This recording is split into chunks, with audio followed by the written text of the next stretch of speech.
I'm Rainey Mullen, and this is Pen and Poet. Intimate conversations and performances with poets, both page and stage, established and up and coming. A safe space where you can meet new artists, maybe gain an appreciation for the spoken and written word. This is poetry for the rest of us, the reachable, understandable, digestible poetry. That night, Zapata washed my feet.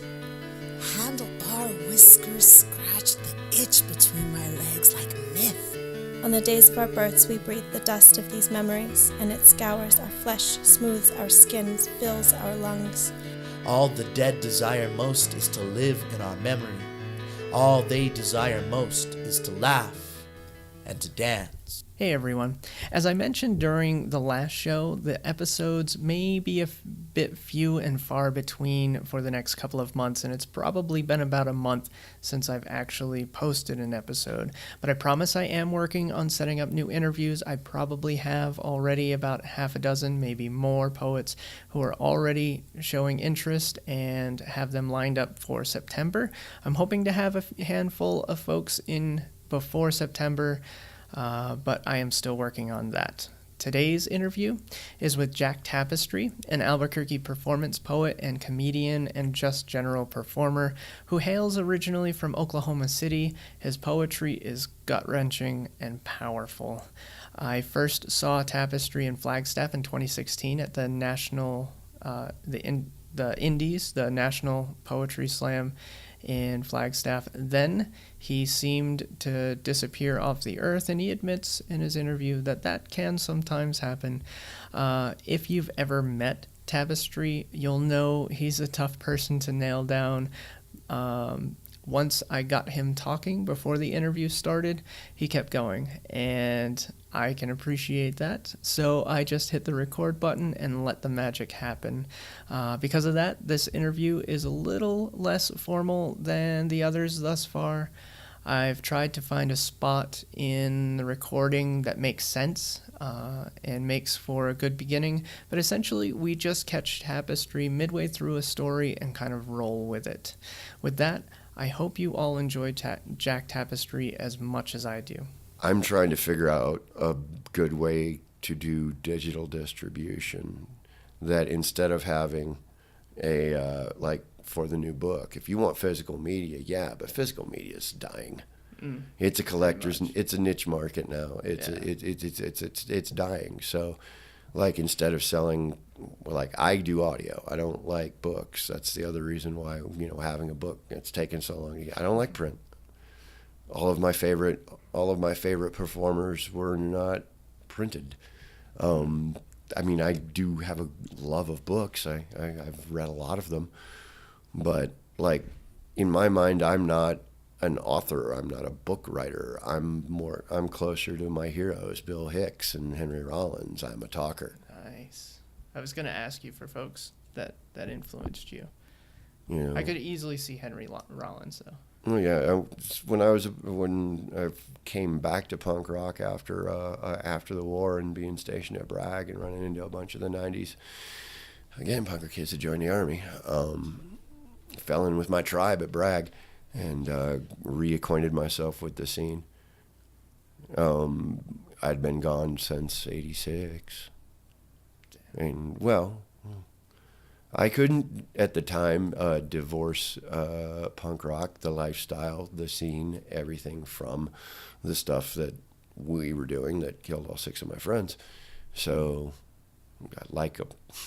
just like quitting the drugs, I quit it all at the same time. So, the speed stopped, the punk rock stopped, everything stopped. Wow. I stopped doing all of it at the same time. Damn, that must have been not the easiest. Yeah, it wasn't that bad. No. I never had friends I never really had but one friend in high school, and all my other friends were out of high school. Didn't have any other friends, so I did 1 year at this school after Jason died with, no friends except for this guy, this senior kid I knew, which is weird. He was popular, he was popular. I don't know why the fuck why are we friends? I'm not. Corey Wheatfeld was his name, I believe. And it was like he was, I don't know. I don't even remember at this point how, but yeah. my junior year, he was a senior. He was one of the more popular kids in school, but somehow we became acquaintance or friend things. And it was weird. I'm like, why are you talking to me? You're popular. I actually... I don't get how you even, like, see... Yeah, no. Because your friends don't. Yeah, I can't imagine... I've sat at the lunch table with you. Your friends can't stand me. I'm beginning to think that every high school has that one popular person that actually doesn't hate the others, because I had the same situation in high school. Maybe two friends, and there was that popular kid senior year, Khalil Mitchell, I think it was his name, and talked to me like we were friends. He was popular because he was, I don't know, not because he did or said anything. My take is those are the guys that they were popular by proxy, not because they were as superficial as everybody else. I don't know how to say it. They didn't have the superficial stuff. They were in that peer group without all the superficial, judgmental crap that was part of that peer group. Yeah. My guess, being a kid who went through 9 schools by the time he graduated high school, is it's that growing up childhood thing. Yeah, you end up being the popular kids because on the playground since grade school you've always played with the same kids. Just kid habits. That's what happens. Yeah. It's not until you get that adolescent growth spurt where those, your circle of kids you play with on the playground now become these peer groups that everybody judge. Yeah, it's a weird social dynamic. I was always I was never a part. It was a weird social dynamic that was explained to me at length by both the music I listened to and the crowd that I ran in, that I never was a part of. And I didn't want to be popular. I didn't like it. My gig has always been, if that's what popular people are like, fuck them. That's what it means I got to be like you I don't like you. Why would I want to be like you? Where's the upsell on this? Right. Why the fuck would I want to have anything in common with you assholes? I don't like any of you. I haven't liked you since grade school when you punched me in the face for being weird. Why the fuck? I don't see how you're selling me something that I don't find trying to sell me shit I don't find value in. I don't. Yeah. No, you're sense. Trying to sell me a plate of dog shit. And what to me is a plate of dog shit that you're trying to tell me is gold. And I'm like going, it looks like dog shit to me. Not buying it. It could very well be gold, but by my eyes and from my perspective, it's still a plate of dog shit. Yeah. Yeah. So that was. This is good because it gets us to get to know kind of you, and that's what I like to do, is to just kind of dig in a little deeper. One of the things I do like to do is, if you have any up inside your noggin, maybe share one of your poems on air. Yeah. Well, I can give you my Right About Now clip. It's pretty famous right now. It's awesome. It's a particular... I like it. It's a good clip. It was recorded at Nats in Denver. I love all your shit, man. So yes, this is called The Corner. My favorite too. Yeah, it's pardon. Stepped out of the focus of the mic there, good folks. It's what Victoria Batista, one of my former teammates, she goes, that's one of your staples, classics, whatever you would call them. That's like the things that, I see you do that are always either requested or knock out of the park. And I'm like, thank you. It's interesting after 20 years to have standards, but okay. Which is a longer intro than I've ever given any poem ever, and he could tell you. So yeah, and if you don't mind talking about the poem afterward, that would be great, because it's also one of the ones that made me fall in love with you as well. Well, how about you have whatever questions you want to ask afterwards? I've always tried to write where I don't. Again, this is a longer intro than I give most of my poems, because when I was coming up, it seemed I'm just going to say it. I don't care if listeners hate me for saying it. If you fucking have 5-minute intro to your goddamn poem, why isn't that in the fucking poem? Yeah, no, it should. Why are stand you on its own. explaining what the poem's about before Yeah. you do the poem? It is the biggest pet peeve I have with fellow poet performers. This poem's about blah, blah, blah, blah, blah, blah, blah, blah. Why isn't that in the fucking poem? So I've always tried to write where it starts, it ends, and you pretty much, there's not much you ain't got to read much into it. You get exactly where I was going and where I stopped and how it go. No need. The intro is the first part of the. It's all in there. Yeah. Or at least I try to write, so it's all in there. Yeah. And for this one, well, all of yours, but this one, since we're about to hear it, you give it to us straight, all the way through, and I think that's what cuts so deep with most of the people who hear it. So yes. yeah. Now that Nice we've done this, 5-minute intro. now that we've done this incredible build-up, listeners, we can now go. The corner of the room was coated in plastic, 3 layers thick, made from 65-gallon lawn care trash bags. Even the chair that sat there had a second skin of plastic and duct tape. We told people it was an art project. Only Jason and I knew the truth. Once a week, this is where I asked the universe a question. Using a loaded gun, here's my microphone. First night I played the game, Jason sat in the room with me, that look crawling across his face like this is one of those junky bets you make while high and never intend on following through on.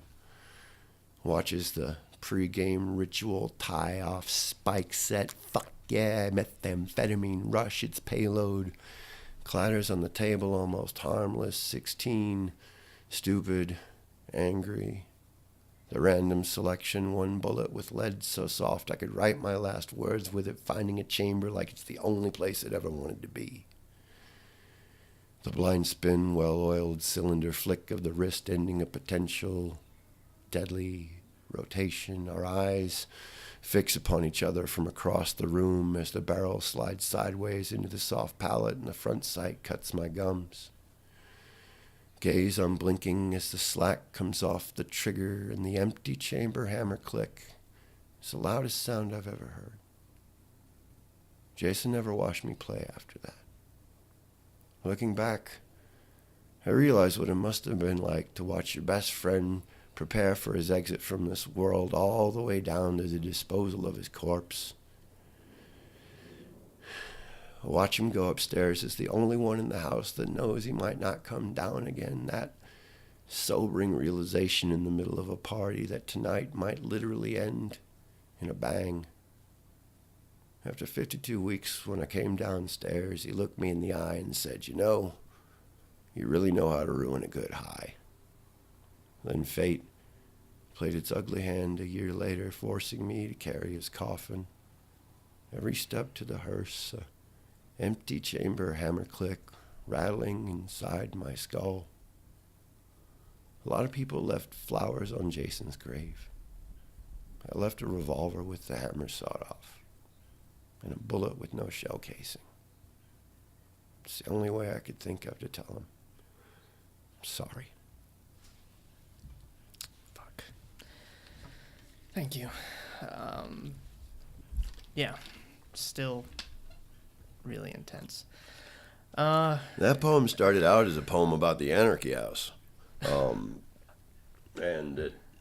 it very quickly became less about the house and more about what I did. And it pretty much became apparent that another poem of mine from years back I called Single Bullet Theory, which is, there's nothing about the corner or Jason. I can't even remember. It was the Albuquerque Nationals that my teammates made me debut it. I wasn't going to use it in competition. I was just going to use it. Was new. It was the first time I'd ever talked about playing Russian roulette in public. How did that? Well, they decided. Deal. Well, we had the bad luck at the time. Like as a team, we always drew first bout, first match of the night, and first team. So 1-1-1. Rarely ends well. For We the always points. had the 1-1 for like 3 years straight. We got the 1-1, and my buddy Nate, they're like, if we get the 1-1 again this year, we want you to go up there and do single bullet theory. No shit. Because that will fuck the entire. You kill the room. It's as my buddy Taz, the guy that started all this, Lord of the Vibes, used to say. He goes, it's the equivalent of bringing a puppy on stage with you and then shooting the puppy. And then the guy next to you, the guy after you, has to wash the puppy blood off the microphone. He was getting that's pretty much the metaphor. And yeah, if we drew the 1-1, I want you to go up there, and he was our coach too. Yeah, I want you to go up there and shoot a puppy in front of that crowd. And? Oh yeah, and I didn't. Again, still a fresh wound. I walked up. The calibration poet sacrifice. We called them at the time. We were savages back then. What do you want? Way back in the Precambrian age of slam poetry, where we gathered around fires and ate meat off a bone and blah blah blah, whatever. So I have to ask 2 questions then. 1, how did it do? I don't remember the scores. I got up, I did the poem, and I took a walk because it was still very fresh. I was crying. That was actually going to be my follow-up. What was it like to actually share that so publicly first go round? It led to a nervous breakdown 3 days later, where I almost completely walked off the map and became homeless. And if it hadn't been for a couple of poets that were outside the lobby of the were downstairs in the the lobby area, outside of the lobby area at the Hotel Blue, started talking to me, and yeah, I almost went homeless here. I almost walked off the map. I was in a bad place though. No, at that time I was not. I broke up with my girlfriend at the time because I was having recurrent nightmares about the war. And I was waking up every morning and still in the foxhole, and that's a bad place to be because, well, my gut instinct is the training. I'm like, I can't, I'm scared to death I'm going to wake up and start killing the woman I love, or at least the woman I'm dating. I do love her. I did love her. I still love her a bit, but it wasn't that way. We weren't going to be compatible in that fashion. Epilogue years later, she's still a good friend of mine, and she thinks we would work out, but I can look at our personalities and extend that timeline and go, no. But I didn't, at the time I broke up with her, I was like, you need more emotional support than I can give you, because right now I'm trying not to lose my mind. Because I legitimately feel like I am losing my mind. So she didn't take that well.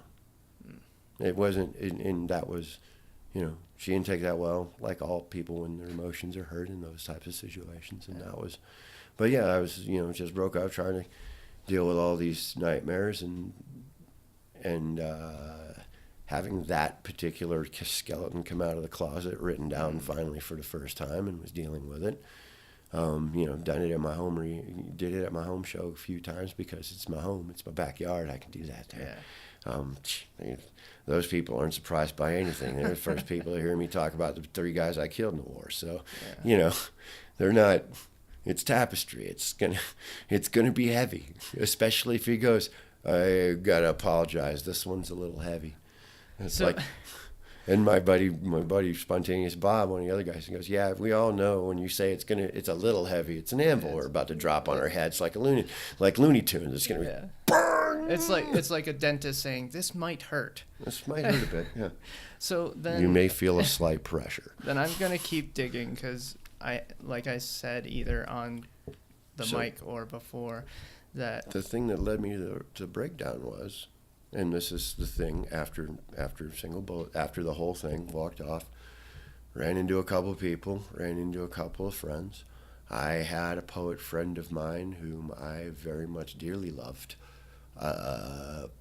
not sure what she was going through at the time, but she said the worst thing that you could possibly say to a combat veteran that tells you that they think they're losing their mind, and that they wake up in the desert every morning. She said the 3 words that she said, "Get over it." And God. I also spent the next 3 days, they were filming a documentary. I think Slam was being filmed. And, oh no, I spent the next 3 days walking around conversations about the poem I did. Wow. No one would talk to me. No one talked to the guy that wrote about the poem and talked about the poem. They talked about the guy that walked up and talked about playing Russian roulette in first-person perspective. But nobody talked to me. Nobody talked to the guy that did it. You think it's because they were nervous about the topic? Or Maybe, I don't know. But I don't know, it just didn't make, well, again, it doesn't make sense. No. As is obvious, I don't think the way people think with the mental illness, so it didn't make any sense to me not to be talking to the author. Right. Yeah. No, and it is like being it. Yeah, and there's a way it reminded me so much of just school life and everything. Everybody talks about you, no one talks to you. Yeah. To be fair, you're kind of intimidating, which is, and that's kind of why I never spoke to you in Flagstaff. I also rarely spoke to anybody in Flagstaff because I have the same sort of, like, I have my own mental health issues that keep me from doing a lot of stuff.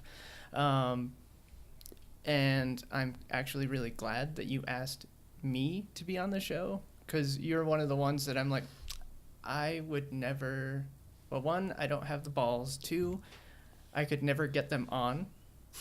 Because, yeah, when I saw you in Flagstaff, and then I don't know if you literally disappeared or I just didn't know where to find you, but I saw you in Flagstaff, loved your shit big time.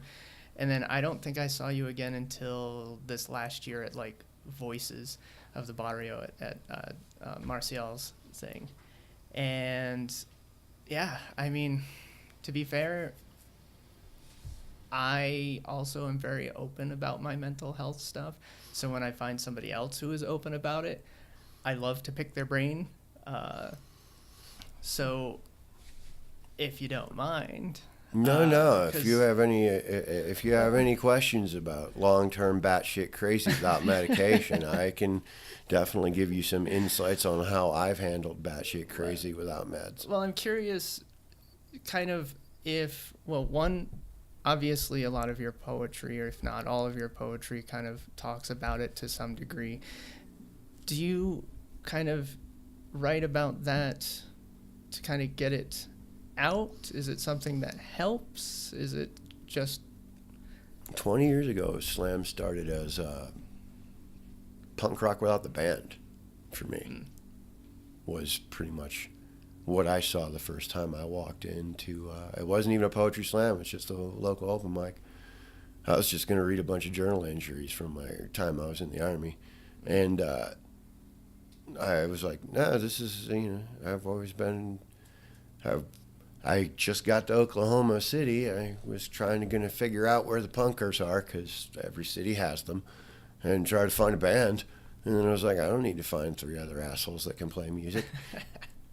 Because I can just do, because I don't have any musical talent. I can't play a note to save my, I can play the notes, but I can't make them part of me. I got no rhythm, so that's out.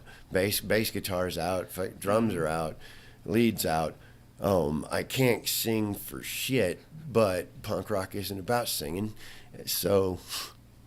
kind of true? Well, 80s hardcore era where I was spawned, it never was about singing. If you could, good. If you could, do it. If you're not, just go. Yeah. I have something to say, and I'm pissed off. I got guitars. I got an amp. That was punk. Fuck you to tell me that I can't be a rock star. I got a guitar. I got fucking 3. I got 3 friends of mine to say otherwise. so I started as punk rock without the band, and then as I got, as Lord of the Vibes kept saying, you keep getting better. So I had to stop using my Quake handle as a pseudonym, and he gave me Tapestry, because Tapestry is a picture that tells a story. I got tattoos, it's a picture, I tell a story. So, that started progressing, I started looking at, I'm on the field I'm watching all these people do amazing shit, and I'm going, I'm still trying to write a good Spontaneous Bob / crossed with Lord of the Vibes poem, because those were two of my heroes. You always start out writing like your heroes. Yep. And that's, the only reason why you guys don't see my influences is because the people that influenced me in slam never really, they never got books or any, they never got out, or they never got out enough that you would have heard of them. Yeah. So you don't hear those influences. But if you were there at the time and you could go, yeah, I can hear some Spontaneous Bob in the way you deliver, and both you deliver, you can hear. For a while, I've gotten better at it and become, and that's how if you keep at it, that's where you find your own words, voice. You stop trying to write like your heroes and start just writing as you find your own way to come up with it. Practice, writing everything else. Friggin' what was it? Hunter used to type out the Great Gatsby on his fucking, because he believed, typing great words would help, you could somehow absorb some sorts, whatever, man, whatever insanity drives you. He believed that, that would help him absorb the greatness that was that fucking work. It's all part of it, as I got more into it, the more it became, skeleton popped out of the closet. Well, I need poems. This is different from, this will set me apart from the rest of the slam landscape. And you do set yourself quite far apart, which is why I'm also glad that you said yes. Part of that was trying to find something that's going to make me stand out amongst these people I go see every year that blow my mind. And first year was 99. First year I went was 99 Nats, and I watched Reggie O'Hare Gibson in his fucking bout do Eulogy of Jimmy Christ and then the Blues Man in the second round. Or I think it was 2 rounds at a time. I don't know. Either 2 bouts or did something. I heard those 2 poems, and I'd been writing for about a year. I was a year-in poet. I thought I had a handle on this shit. And, Taz looks at me and he goes, so what do you think? I'm like, I don't. After picking my jaw up off the floor, I was like, I don't know shit. But in the same vein, being a long-time martial artist, I'm like, give me time. I'll get there. Yeah. It was one of those, so that's how you do that. All right. I got to figure out how to do that my way. That's how I felt when I went to Flagstaff, because I got allowed to be dragged there. I didn't actually get to compete, but I had only been in for maybe a year, 6 months, something like that, and I did the last chance. Oh yeah, that's slam. the same thing. I went to spectate. I went into slam. The Lord of the Vibes started this. I'm name checking my brother Taz, Lord of the Vibes. He started all this 20 years ago and taking me to 99. He goes, it's great. It's a drinking trip. We're gonna go drinking in Chicago and do some poetry. And I'm like, fuck yeah. And that was, I was very much like many poets. Oh, I don't like competition. I don't like the competition. Mm-hmm. I don't like the idea of it being a competition. I just want to express myself. And then I saw how it was done and saw what could be done. And I'm like, no, I like this. 3 minutes is good. It keeps you from getting long-winded, which back home was something that I found very tedious. That's why the biggest complaint I had for 20 years, people were like, why don't you go to the other readings? I'm like, because you hold them in coffee houses and libraries, and those are fucking boring. I have my fucking show every Wednesday at a bar because I like drinking. And it's I like bars. This is where it fucking started anyway. It was Tales in the fucking tavern, not Tales in the goddamn library or over a cup of joe. It was the story from the fucking hunt around the campfire. We met around intoxication and food and did this shit. The Greeks did it that way. It's how it was fucking started. That you people want to get away from it bugs the living shit out of me because it takes all the fun out of it and makes it a very I'm a punker kid. This shit's boring. It's the other problem I have with poetry shows. A lot of poetry shows that I have been to across the fucking country. Some of them are really awesome, and some of them are boring as shit.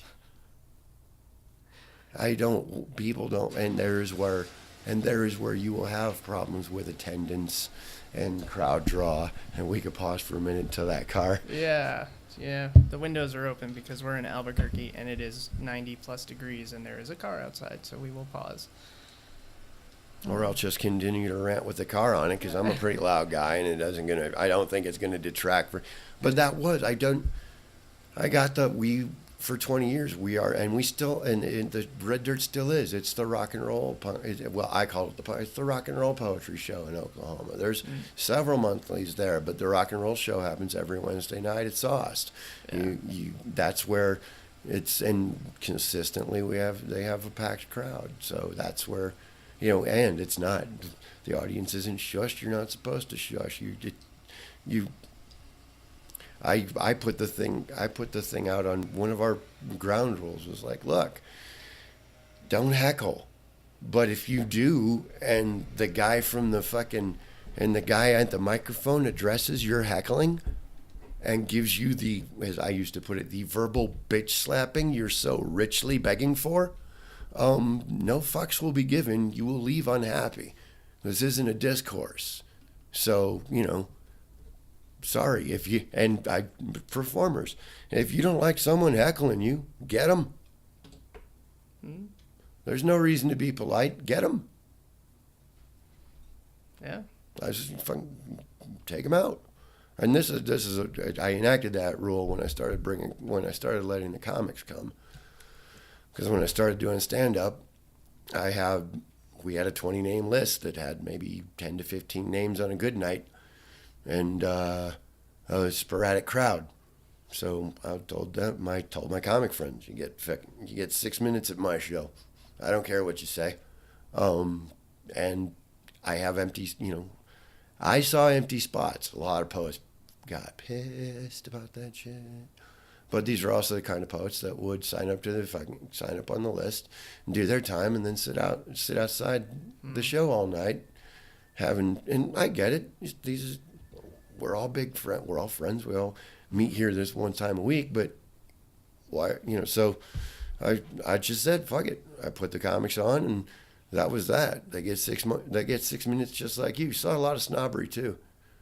That whole, how dare you let these lowbrow entertain? I'm like, you guys are doing the same shit.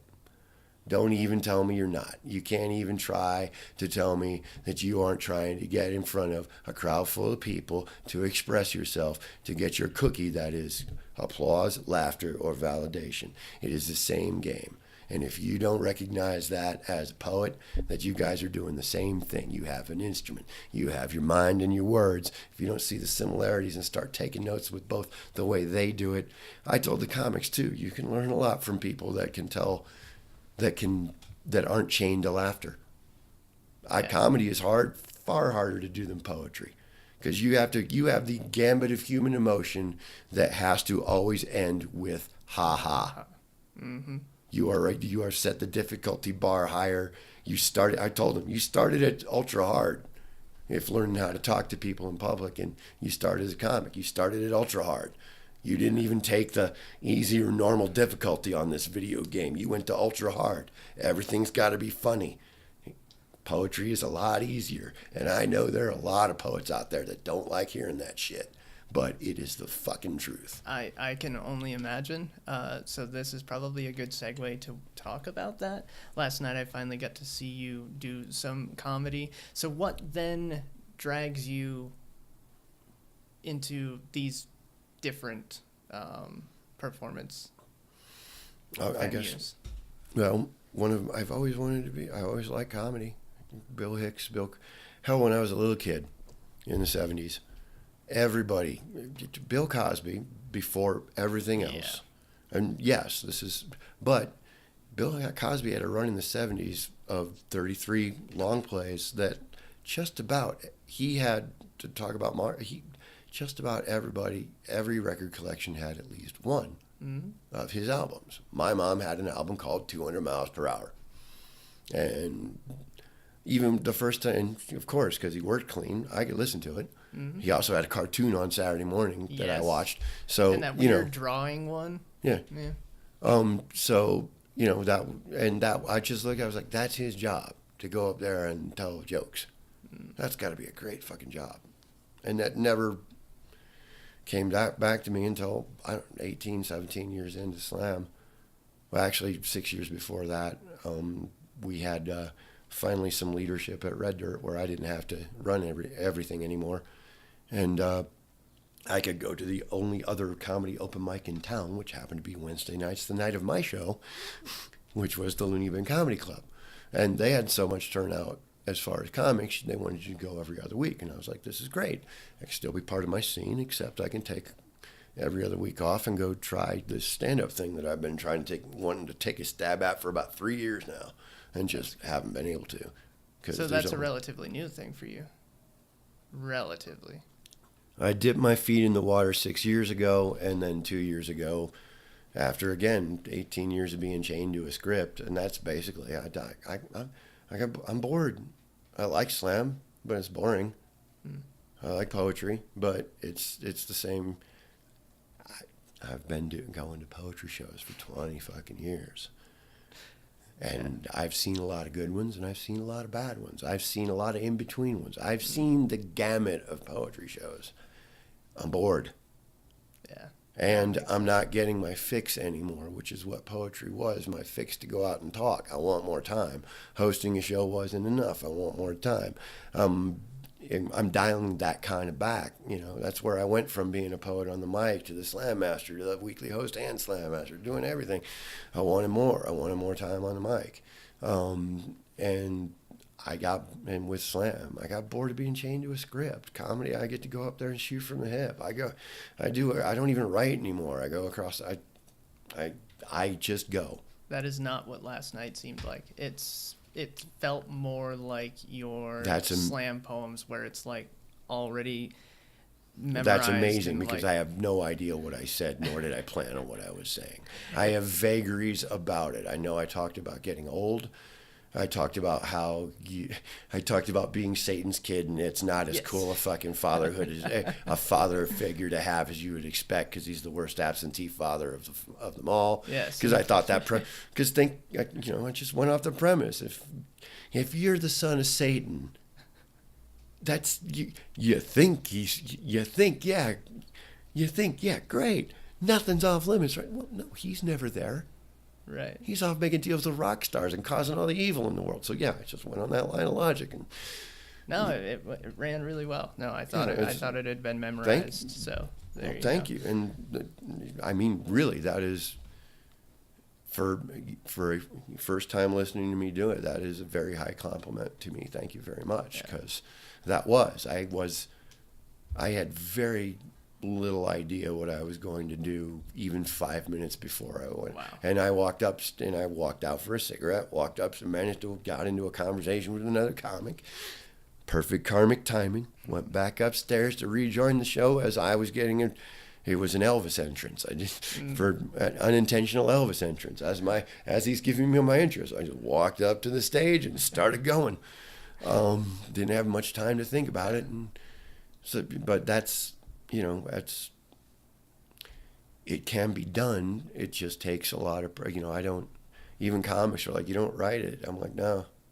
But I wouldn't recommend trying to shoot from the hip or improv unless you start out trying to improv, or you've got at least, I would say, 15 years at it, both hosting and both hosting a poetry open mic and hosting and performing, and just doing it as much as possible before you even start to try.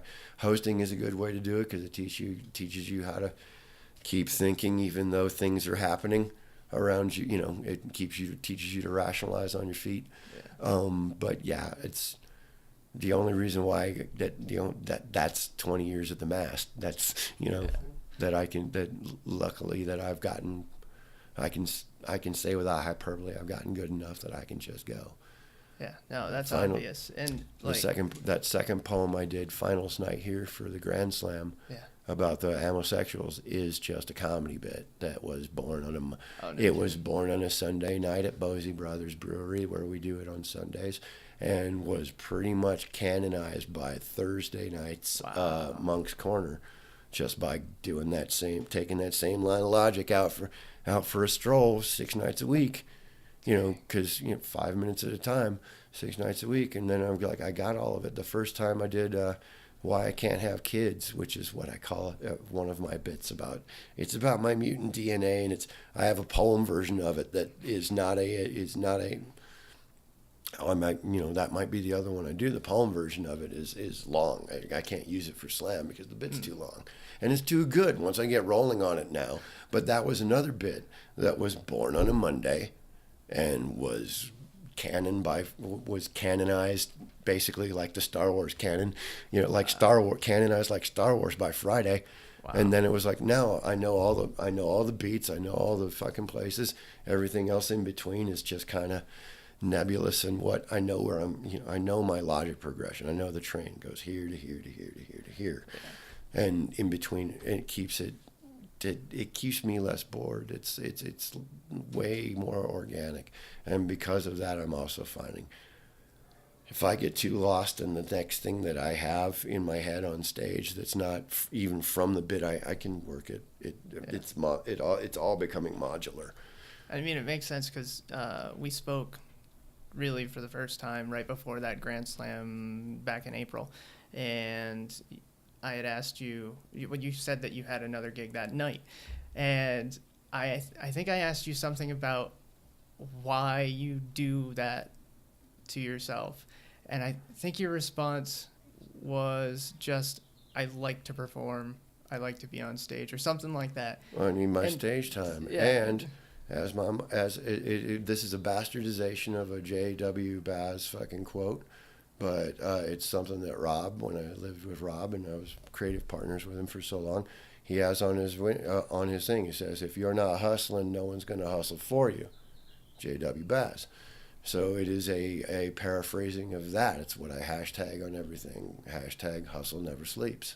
Yeah, and I mean, it shows, because if you're telling the truth that most of last night was just winging it, that felt really natural. And I guess if you've been doing this basically for 20 years as often as you can, I would think, eventually it would just become part of... What is it they say? To get master and be of like something, it's 10,000 hours. 10,000 hours. Yeah. I think over 20 years I might have hit it. I don't know. I couldn't extrapolate the math. Right. But it's possible. Yeah, no, it makes sense. So then, can we hear another poem? Sure. Totally your choice. Doesn't have to be anything we were discussing. Sure, I'll do this. I'll try to do this one without it ending up being too... I mean, this is the levels. The levels. I'll try to do the one I was just talking about. Because, again, why I can't... I don't do... It's a talk. We're on a podcast and we're yes. talking, so I can talk. So you can bring all the intro you want. and as I was just talking about, this is a poem that came out of a comedy bit that I actually, when I got done with Why I Can't Have Kids, when I got to that Friday and it was canonized, the very next week I was thinking about it. I was like, if I put this line in front of it and that line at the end of it, it's a poem. And so I went to the ICE Event Center that Sunday, and I did it as a poem. And a long-time deaf poetry guy, Black Ice, who I remember, I got drunk with him in like Minneapolis or something, like years and years ago. I'm drinking buddies with just like half of like famous poets, and I've never been famous or any of that. I'm the drunk at Nats. I'm the friendly drunk at Nats. I always have been. I've always felt like the poetry community is, I'm the drunk that wandered into the wrong party, couldn't find the exit, and no one decided to kick out. I just assumed you were that really good poet that played the Irish exit as soon as you were done. No, it's usually as we have noted, I deal in heavy subjects. I'm usually, and there's the thing, if I'm going to take an audience through what I write about. I go through, it's kind of a pact. Look, I'm going to talk about my suicide attempts. I'm going to talk about overdoses. I'm going to talk about madness. But I'm here with you, all right? I'm going through this with you, which means I'm probably going to have to walk it off for a bit. Yeah. Which no. is, back in the home scene, when they know something's new, people, back in Bracket Red Dirt, people would know. Give me a couple minutes if that was new. If I'm walking out kind of shaking, if I'm walking out crying, give me a couple minutes. I'll be fine. Just give me a couple minutes. I got to get that demon monkey off my back that I just exercised. Yeah. I think we all, well, the poets that share that heavy, I think most of them need that moment afterward. Yeah. Yeah. It's well, and it's how you can tell, because we have a wide spectrum environment of different personality types in poets, and that's how you tell the fake ass poets from the real ones. If they are all smiling and happy after doing something that's sad, that means that's fucking most likely made up. It's a persona poem, which I like to call bullshit poems. And if it's not made up, then they've already dealt with that demon, and yeah, it's time to move on to some or they've got enough handle on it now, or it's just like whatever. I mean, I don't know. I got a poem about the 3 guys I killed in Iraq that still sometimes hits, but sometimes I can tell that story. I've been doing that poem enough times that I can still verbally hit it without going that far into it and ruining my mood for the evening. Yeah. So again, it's part of the discipline, and as I've learned with poetry this was cheaper than therapy, and true, so true. And for the same things that I get told I'm batshit crazy for in therapy sessions, people buy me beers, give me hugs, and tell me I'm brilliant. So yeah, where's the line? Which one would you rather do? I'll share this story and then I'll let you get to your poem. That'll help. Like, I've only been in the scene for maybe 2.5 years now, and yeah, the first 2 poems I think I didn't do, like, I'd get off the stage. Granted, I'd be nervous getting off the stage. The first one that I did that really dug deep, because I think it was Martial's poem about his mom dying. Like, I just cried. It was in a fucking bar. It was the first person who, like, I just lost it. And I went home. I was like, fuck, I need to dig real deep. And the next one that I did was super deep. I kind of curled into a ball in the corner for the next half hour, and people came up, and I don't know what they said. Mm-hmm. I was, when it's good, it gets you too. Yeah. You're right. I like, I'm not saying I'm good, but I like the fact that, one, I'm going there, and it seems like at least some other people in the audience are going there, and we're just we're taking it together. You can ignore the elephant in the room, or you can address the elephant in the room. Yep. I've been my entire life. I've been the kid going elephant, and no one's going to talk about the elephant, huh? Yep. It's just going to let it do. Oh, okay. Yeah, I'm not that person. I'm going to address the elephant and keep pointing at it and talking about it until someone else says there's a fucking elephant in the room. Yeah, and you tell me I'm not crazy, because my entire life, there's no elephant. It just ate a baby. And there's no elephant in the room. The elephant's the metaphor, listener. Whatever. Yeah. The elephant is a MacGuffin. There actually is an elephant in this room. We're just assuming it's not there. It's any MacGuffin. So yeah. Let's do. Yeah. Let me think about. Focus my chaos brain. And yes, this is called Why I Can't Have Kids, and it was originally a comedy routine and still fits both.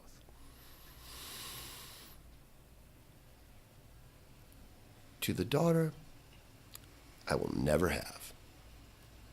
I'm often told my most striking feature is my eyes. They say they're beautiful.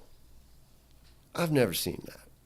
When I look in the mirror, all I see are demons and crazy and chaos. I would hope you, my daughter, would have a gaze that carried the beauty everybody talks about without the madness. And these are things that I think of on Sunday on the phone with Mom as we're going through the standard roundup of the things I'm fucking my life up with, culminating in that ace in the hole card of when are you gonna give me grandkids? And that's where you have to interrupt Ma. I have to tell Ma. You seem to be forgetting that grandchildren isn't the conversation we're having. The Gulf War syndrome, the nerve agent poisoning, has already reached its way into my DNA. At this point, it's a fucking silly straw. It's no gentle double helix. It takes a left turn at Albuquerque, goes out for street tacos, gets lost on the way back because it bought acid from that kid on the corner who looked cool. It's just this giant knot of toxic waste byproduct. I mean, seriously, Ma. My sperm under a microscope, it's got to look like Fallout 4 down there. It's all radioactive pits and desiccated wasteland. If I have any sperm left, it's got like nine tails and opposable thumbs and fangs, and when you shine the microscope light on it, it pokes on the glass and goes, turn that light off. These are not the genes that should be perpetuated, Mother, but that's what's going to happen. You want that to happen, right? Because of course, what's going to happen is I'm going to have a daughter. And then it just becomes one big long cliche, isn't it? She gets into that 15-year-old rebellious teen phase, and there we are. I'm on the lawn, she's on the lawn, the neighbors are there, the cops are there. I don't approve of the boyfriend, she's swinging her third arm at me. You don't get mad at me, Ma. I'm not standing in the way of true love. Remember, I changed the diapers. I know the Catholian snatch my genes have produced. I mean, seriously, it's like the Sarlacc pit down there. It's all fangs and tentacles, and any 15-year-old that wants to stick his dick in that, well, you're goddamn right he's gonna film it. That's 1.5 million hits on Pornhub alone. And if anybody's gonna make that money, it's gonna be me. Oh, stop groaning, Ma. I was only gonna film it. Well, maybe that's why I shouldn't have kids, Mother. Click. So that's how Ma and I avoid that whole I'm dying conversation. Yeah. You goddamn right I'm a coward. Fuck. Yeah, I did not expect that. I need a moment. Yeah. Wow. Thank you. And of course the bit doesn't have those two awesome bookends that actually have something beautiful to say. I can't imagine that the comedy bit would end that way. No. Wouldn't get the reaction that they want. Yeah, I just like the fact that as a bit it's great, because if anybody gets pissed off at me for like any sort of like setting an example of bad parenting, I'm like, oh yeah, shame on me for the imaginary daughter I'm never gonna have. Yeah. Shame on me for abusing the imaginary daughter I'm never having, for the exact reason I just illustrated. Okay, so it's weird because the mutant child I'm never. I actually have a whole like string of bits about how how that's my doomsday device, because obviously I'm going to be case one in the mutant outbreak. You've read your X-Men, okay? There was one that started. My genes are going to produce the first mutant, and that's what I hold. That's my doomsday weapon. I'm going to hold caught. All it takes is me visiting a sperm bank, and I can completely, as desperate as people are to have kids of their own in this, or take donors. Yeah, I don't even have to find a willing partner to destroy the world. I just have to sell my genetically poisoned semen for beer money, and whoever, is going to have to deal with a kid with mutant powers. It's going to be great. Well, I was going to ask a serious question, but now. I know, you can go back to this. Because I have to say. I did just mention that I'm dying for the first time in the podcast. So. Yes. And I think, we talked before we hit record that in Flagstaff you did at least one of the 4 parts Yeah, that was about one of the that. 4 parts, actually. I was telling everybody what I meant. I'm like, this is a themed thing. All 4 rounds that I'm in is my death in 4 parts. Yeah, I can't speak on that, but having been married for some time, I get the same question. But my answer is the same of, everybody on my father's side has tons of heart disease. My father died only a few years ago, only in his 60s because Well, of heart stuff. Parents want you to have And- grandkids so that the same evil you visited upon them as a child shall be Is risen. it on you? Oh no, that's exactly no. It's This is probably one of my bits. No, they live for that 3 o'clock in the morning, that crying. I can't sleep. You won't potty train. Blah blah blah blah blah. They give you all the freaking soothing words. They hang up and go. The circle's complete. gotta be. Revenge is mine. It's gotta be. No. It's exactly what it is. They want you to go through the same hell you put them through. I can empathize, but I'm not. I don't want offspring, and never have. It's been pushed upon me my entire life that you're supposed to marry and reproduce, and Yeah, I don't like children. I didn't like being a kid. I didn't like other children when I was a kid, and you want me to have one, and I'm going, no. I don't like kids. I didn't like myself as a kid, and I didn't like my peers as a child. I shouldn't have them. I'm not going to. Yeah. Plus, again, I've got fucked up DNA. It shows up in you kids. I couldn't, Doug Stanhope, I couldn't handle a kid. This is a Doug Stanhope quote that I'm a little bit bastardizing. The first half is him, the second half's me. I couldn't handle a kid that came out of the womb in a 3-piece suit with a full-time job, much less one that's going to be born with extra arms and laser eyes. I could do with the laser eyes. That would be kinda Clean your fun. room. Yeah. No. All right. All right. Yeah, it changes the parent-child dynamic quite. Yeah. If you really think about it, that's. I mean, The Incredibles 2 is probably going to have a bunch. All I can see from the trailer, I was like, oh yeah, That would be your. that would be the problem. No, it would be a baby with superpowers. Like, luckily in X-Men they say the powers don't manifest until adolescence, and that's how they get rid of. That's how they dodge that whole having to. Yeah. Babysit a kid that can, vomit nuclear waste. That makes sense now. But yeah, the Incredibles raises a whole new thing. What if it's not mutant powers and just how do you deal with a superpower baby? How do you deal with one that can teleport or turn invisible or like all the things they showed Jack doing? Yeah, we'll find out next month. Yeah. Or the middle of this Oh, month, I guess. I'm so looking forward to it. It's gonna be great. It's gonna be great. So then you've talked about some of your influences that may be just as hard to find on the internet as you are. Where can folks find you? Currently, up until again, it's when I've moved here and I'm still getting things together monetarily.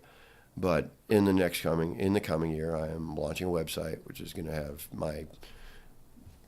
it's going to be my digital billboard of poet, spoken word. Basically, it'll be the whole you can buy my stuff there, what I have out. Subscribe to the Psychotic Diary, which is on my YouTube channel, Jack Tapestry Jack. It's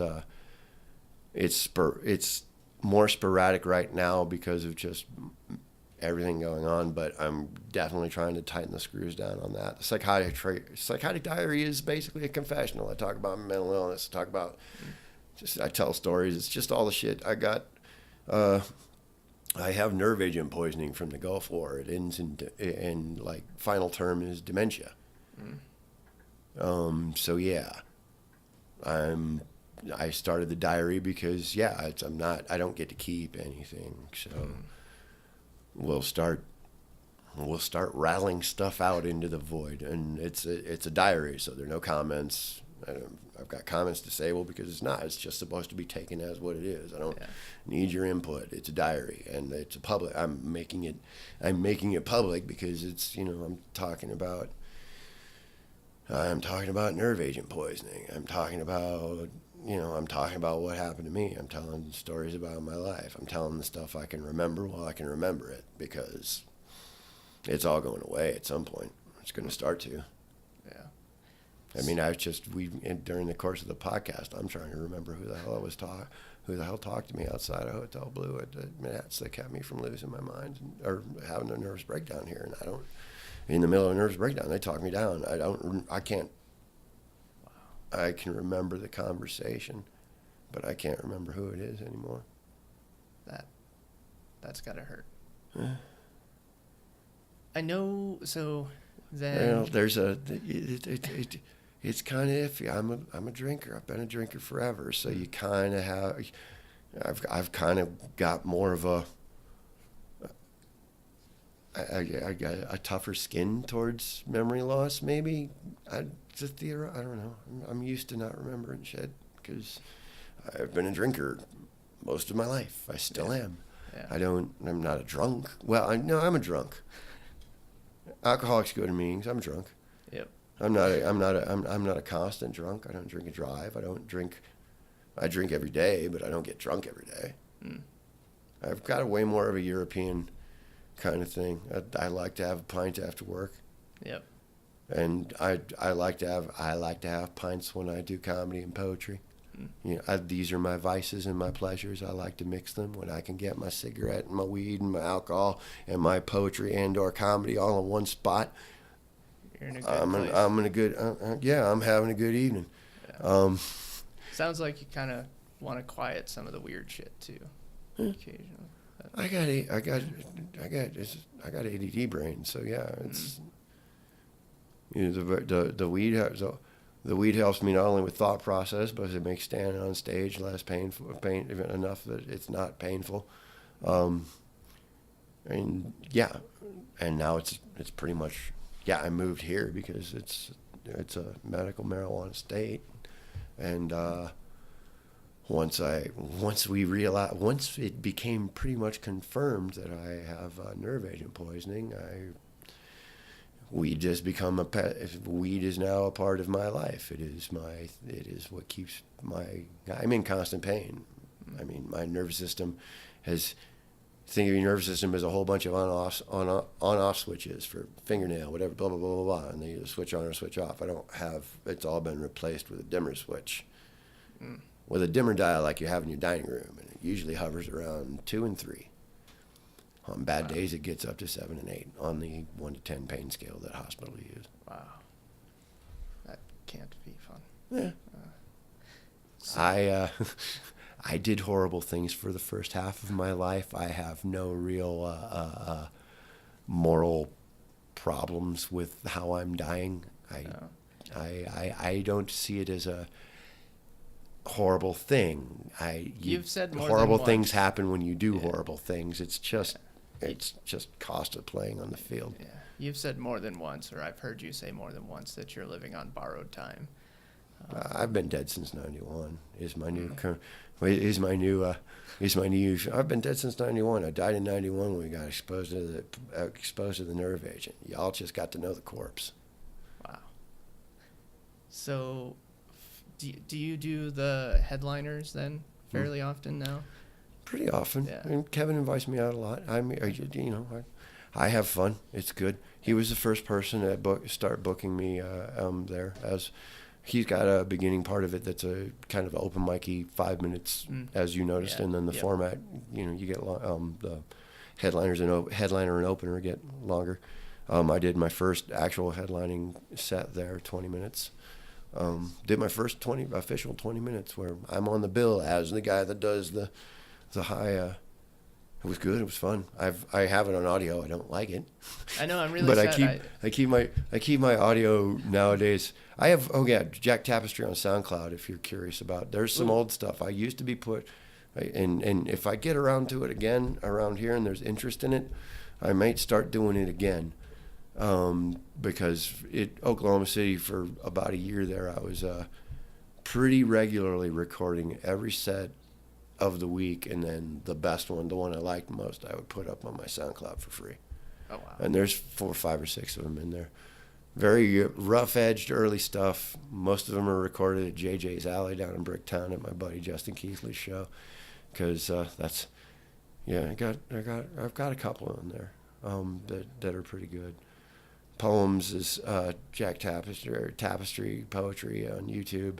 You'll find the Write It About Now clip. You'll find sporadic stuff when you can dig through all of the Carole King and Weaving and all of the other stuff. I don't have enough of a YouTube presence yet to have. You don't have to much be of a presence anywhere. I dug and dug. I honestly didn't find SoundCloud, so I'm gonna go digging for that, and I'm actually gonna put it in the liner notes. So if people want to hear more of your stuff. Yeah, that's the thing about being an underground legend. You never get any press. No one ever films you. Well, there's a lot of filming from. There's a lot of film that I know from Nats. I've been on several of the major ones that were filmed, but my footage is never used. I'm used to it. I've been to a lot of things that have been filmed, and there I am for about 3 seconds in the background of that one shot. I don't mind. I've got my own agenda. Once at some point here in the next year, probably I'm gonna try and shoot for July. It's on my birthday, turn 48. Start my website. That will be about, that'll be my digital shingle. If you want me to make a jackass of myself on a microphone, tell me what kind of show you got, and I'll do it. Yeah. Event hosting, comedy, poetry. It's all going to be there. The Psychotic Diary will be there. I'm Tapestry Jack on YouTube because somebody already got my name before I got a YouTube channel. That's how it happens, unless you've got a boy who's got a girl's name, like me. I don't. Jack Tapestry is a pretty good one. It came out of Facebook. I needed 2 names. I'm way more famous by Jack Tapestry than in my birth name. I honestly thought it was your birth name. So, yep, you are it's more a pseudonym. known that way. It's been a pseudonym. Yeah, it's been a pseudonym for 20 years. It's the reason why I haven't abandoned it. Yeah. And someone, when I first started doing comedy, they're like, "You're going to go to using your real name?" I'm like, "Why?" I've pretty much got brand recognition on this one from 20 years of making an ass of myself. I don't see a reason to stop. And again, especially 20 years of Poetry Slam, coast to coast. You say Kevin Schuler, and no one knows who the fuck you're talking about. But on the right night, in the right town, in the right bar, or poetry reading, you say Jack Tapestry, and they'll go, "I know that guy." Yeah, I would not have known that as your name. But I am glad that I got you on, because I think your poetry is important on a bunch of levels, and I think people do need to hear your stuff. And I hope your website does go up soon. I kept a lot of it under my hat in Oklahoma too, because I just didn't feel, and this can be read into me thinking it's Oklahoma's fault. I never really felt there was all that much interest in what I did. That's too bad. To want to go further. I mean, I was getting my fix, but yeah, there's a lot of things. Oklahoma is really good at convincing you that it only works there. Well, your stuff doesn't just work in one place. That was the epiphany I had coming home from Denver last year. And I was like, well, and the comedy was, because we went to Denver Nats, and I hit 3 open mics in Denver there because our bouts were over, and one of my comedy brothers, Cameron Brewer, was on the team that year, and I was like, "You want to go hang with poets? We could do that. That shit happens all night. We're in Denver. This is a comedy town. Let's go hit some open mics. If you're down, cool, but I'm going." And he's like, "Fuck yeah, let's go do some jokes in Denver."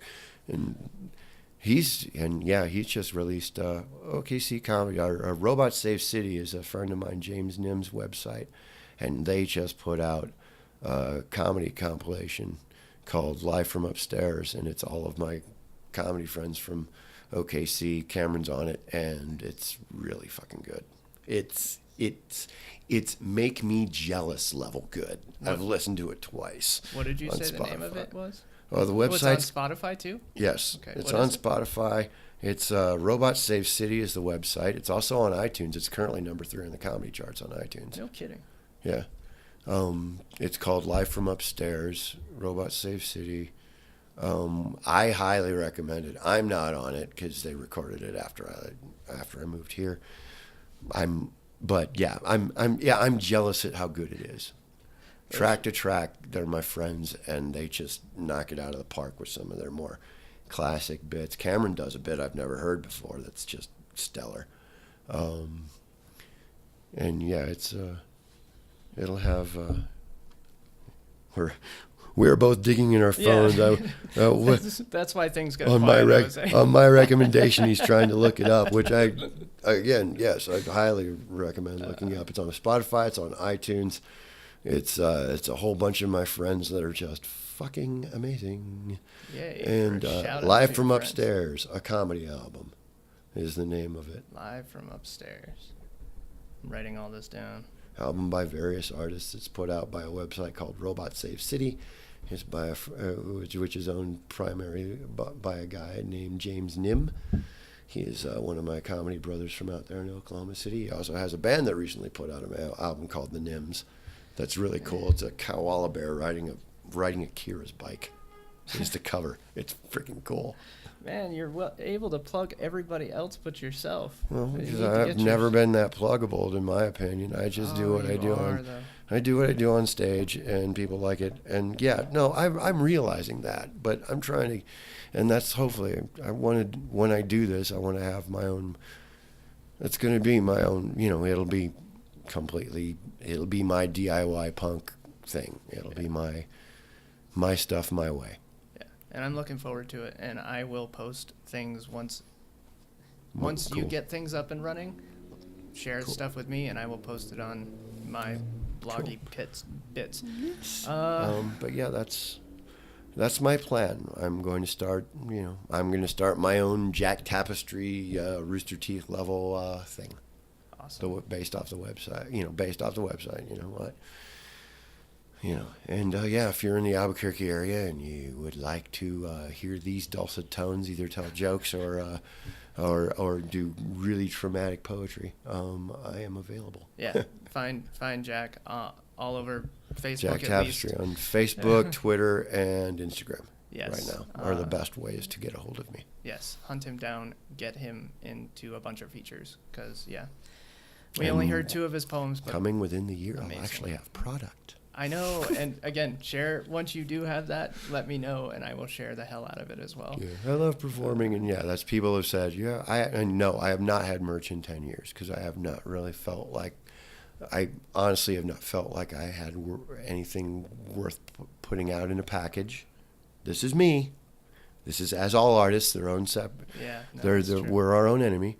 That's true. So I haven't felt I've had anything. I haven't been ready to make a package statement to sell to people yet. Plus, with the way that things are, physical media is becoming a novelty.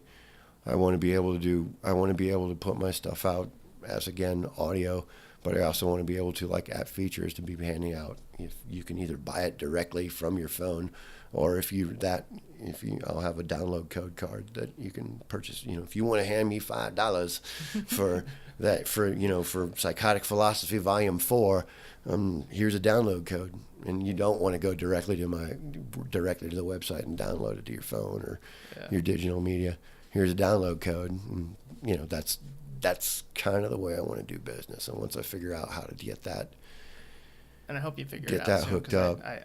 I do. I love your stuff.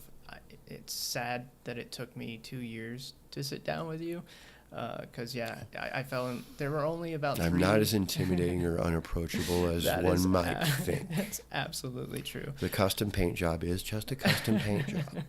Yeah, in Flagstaff, there are probably 3 poets out of the 150 or so that I saw and or met that really kind of changed me, and you were one of them. So I'm really. Well, thank you, sir.